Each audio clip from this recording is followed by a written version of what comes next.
C'est la seule harira que je fais pendant le ramadan parce qu'elle est sans farine, donc elle va pas t'alourdir, elle est très nourrissante et surtout le goût est exceptionnel. Et tu verras les astuces à savoir pour parfaire le goût et réussir ta harira tisha, donc c'est à la semoule d'orge. Les indispensables pour la harira, c'est ça, donc un peu de persil comme ceci, par contre on met beaucoup plus de coriandre. Voilà une petite astuce de grand-mère pour ceux qui galèrent à les différencier visuellement. C'est très simple, tu te fies seulement au toucher, la feuille de persil est harsha, elle est rêche, alors que la coriandre est plus lisse et douce. Donc après les avoir bien lavés, je les coupe grossièrement comme ça.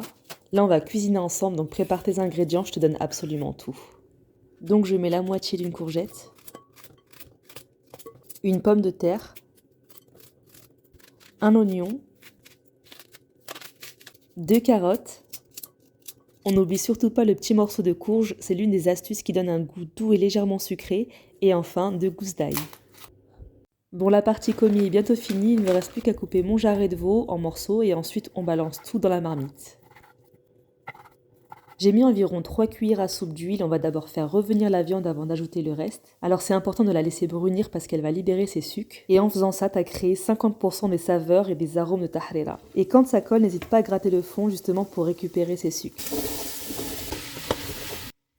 La tomate aussi donne beaucoup de goût, donc il faut environ 3 belles tomates bien mûres. Vu que j'en ai pas trouvé, j'ai mis une boîte entière de tomates pelées. Pour les épices, je te les note en barre d'infos, mais sache que la star c'est Ras El Hanout. Et attention, surtout pas celui vendu en sachet dans les supermarchés, ça n'a aucun intérêt. Il t'en faut un maison ou alors tu peux en trouver dans les épiceries. En revanche, si tu n'as pas de safran, c'est pas grave.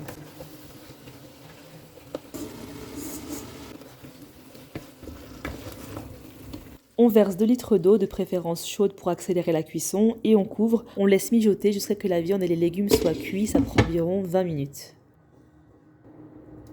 Je retire la viande et ensuite je mixe tout. Alors si tu as un mixeur plongeant, c'est parfait. Moi j'utilise mon blender. Tu prends la semoule d'orge moyenne, alors la quantité c'est à vue d'œil. Je prends toujours une louche mais pas remplie, exactement comme ça. Et je la lave 2 ou 3 fois, alors c'est très simple, quand tu verses l'eau et que tu mélanges un petit peu, toutes les impuretés remontent à la surface.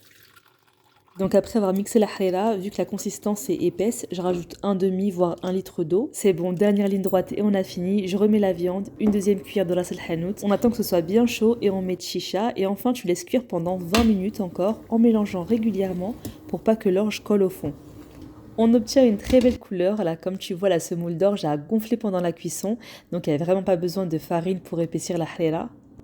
Bah écoute, cette spécialité de l'ouest de l'Algérie n'a plus de secret pour toi. Et au fait, pour ceux et celles qui connaissent, s'il vous plaît, dites-le en commentaire que c'est une tuerie. Allez, à bientôt pour de nouvelles recettes.